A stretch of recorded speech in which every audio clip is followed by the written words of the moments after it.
పహల్గాం ఉగ్రదాడి తరువాత పాకిస్తాన్కు భారత్ దిమ్మదిగబోయే షాక్నిచ్చింది. సింధు జలాల సహకారాన్ని నిలిపివేస్తున్నట్లు ప్రకటించింది. ఈ దెబ్బకు పాకిస్తాన్ త్వరలోనే ఎడారిగా మారే ప్రమాదముందన్న వాదన వినిపిస్తోంది. మన దగ్గర నుంచి నీళ్లు బంద్ అయితే పాక్ కకలావికలం కావడం ఖాయంగా కనిపిస్తోంది.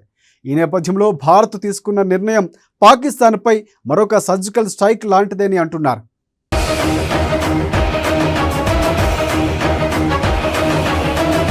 దాయాది దేశం పాకిస్తాన్ ఉగ్రవాదాన్ని పెంచి పోషిస్తూ భారత్ను దెబ్బతీసేందుకు పదే పదే ప్రయత్నాలు చేస్తోంది. ఈ క్రమంలో తాజాగా పహల్గాం ఉగ్రదాడితో మన దేశం ఉలిక్కిపడింది.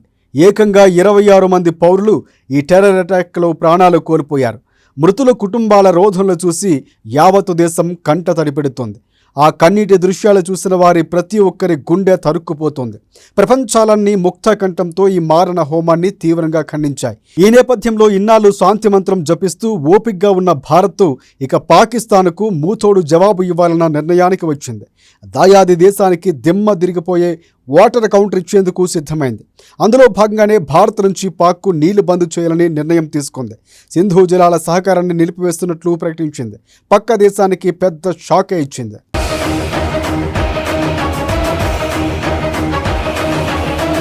ప్రపంచంలో అతి తక్కువ నీటి వనరులున్న దేశాల్లో ఒకటైన పాక్కు సింధు నదీ జలాలే ప్రధానంగా వనరు. ముఖ్యంగా పాకిస్తాన్లోని పంజాబ్, సింధు ప్రావిన్సులకు సింధు నదే కీలకం.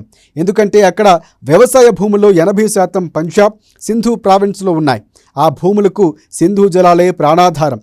ఈ రెండు ప్రావిన్సుల్లో వ్యవసాయ రంగానికి సింధు నదీ జలాల నుంచే 93% సాగునీళ్లు అందుతున్నాయి. పాక్ గ్రామీణ జనాభాలో దాదాపుగా 61% మంది అంటే 23.7 కోట్ల మంది ఇండస్ బేస్లోనే నివసిస్తున్నారు.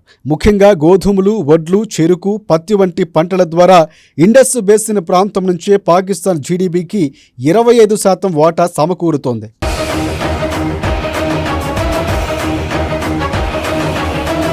కరాచీ, లాహోర్, ముల్తాన్ వంటి ప్రధాన నగరాలకు సింధు నదీ వ్యవస్థ నుంచే తాగునీళ్లు సరఫరా అవుతున్నాయి. అలాగే తర్బిల, మంగ్లా వంటి హైడ్రో పవర్ ప్లాంట్లు కూడా సింధు నదిపైనే ఆధారపడి ఉన్నాయి.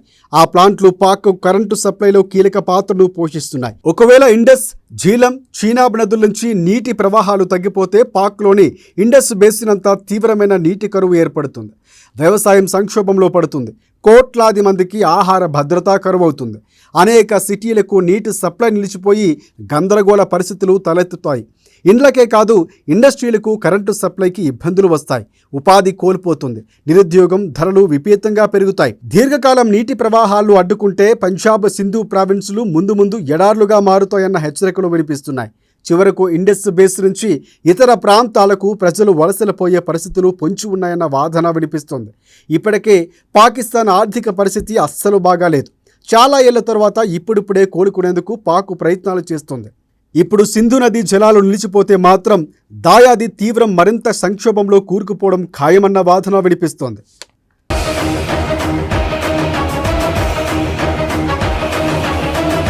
అసలు సింధు నదీ జలాలు ఒప్పందం ఏంటి?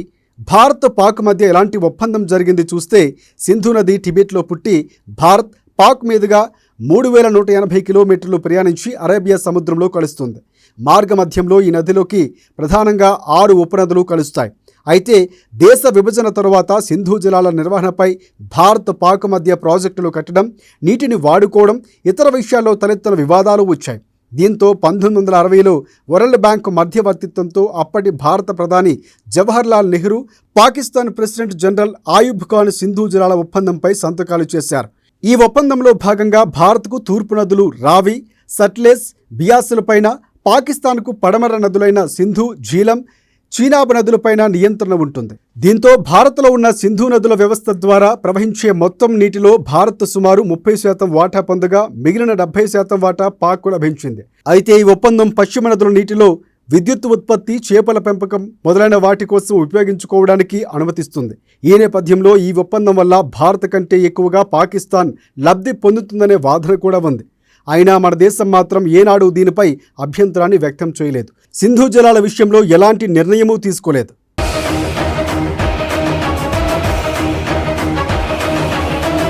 పాక్ గతంలోనూ భారత్పై ఎన్నోసార్లు ఉగ్రదాడి చేసింది. అయితే ఈ చర్యలపై భారత్ పలుమార్లు శాంతి మంత్రం జపించగా అనంతరం కొన్ని ప్రతిదాడులు చేసింది. అంతేగాని సాధారణ ప్రజలు ఇబ్బంది పెట్టింది ఏనాడూ లేదు. పెట్టకూడదనే ఉద్దేశంతోనే సింధు నదీ జలాల జోలికి వెళ్ళలేదు భారత్. ఈ క్రమంలో 2016లో ఉరి ఉగ్రదాడి సంతకంపై స్పందించి ప్రధాని మోదీ రక్తం నీరు కలిసి ప్రవహించేవని వ్యాఖ్యానించారు. తర్వాత 2023లో నాటి ఒప్పందంపై మరోసారి చర్చించాల్సిందిగా పాక్ను హెచ్చరించారు.